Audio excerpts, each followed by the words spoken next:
રંગીલા રાજકોટ વાસીઓ સાવધાન થઈ જજો. તમે જે પાણીને મિનરલ વોટર સમજીને ગટગટાવો છો તે પાણી ખરેખર તો બેક્ટેરિયા યુક્ત હોવાનું સામે આવ્યું છે.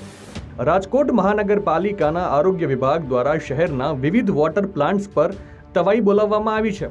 તંત્ર દ્વારા હાથ ધરવામાં આવેલી તપાસમાં કુલ 93 યુનિટમાંથી સેમ્પલ લેવામાં આવ્યા હતા, જેમાંથી મોટા ભાગના સેમ્પલ ફેલ થયા છે. પરિણામે આજ દિન સુધીમાં 53 જેટલા યુનિટોને મનપા દ્વારા સીલ કરી દેવામાં આવ્યા છે. આજ સુધી રાજકોટ વાસીઓ એ ભ્રમમાં હતા કે તેઓના ઘરે કે ઓફિસે આવતા પાણીના જગ ખરેખર મિનરલ એટલે શુદ્ધ છે, પણ મનપાના આરોગ્ય વિભાગના દરોડા અને કાર્યવાહી બાદ તેઓ પણ વિચારતા થયા છે. પાણીમાં મિનરલના નામે બેક્ટેરિયાયુક્ત પાણી તેઓ પી રહ્યા હતા.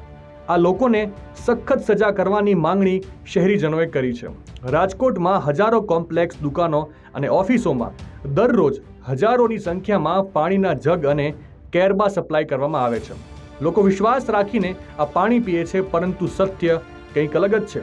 ટૂંકમાં તપાસમાં બહાર આવ્યું છે કે આ કેરબા અને જગનું પાણી પીવા લાયક છે જ નહીં. શુદ્ધ પાણીના નામે લોકોના ખિસ્સા ખંખેરવામાં આવે છે અને બદલામાં તેમને રોગચાળો પીરસવામાં આવે છે. આ બાબતે તમારો શું અભિપ્રાય છે? કોમેન્ટ કરીને જરૂરથી જણાવજો.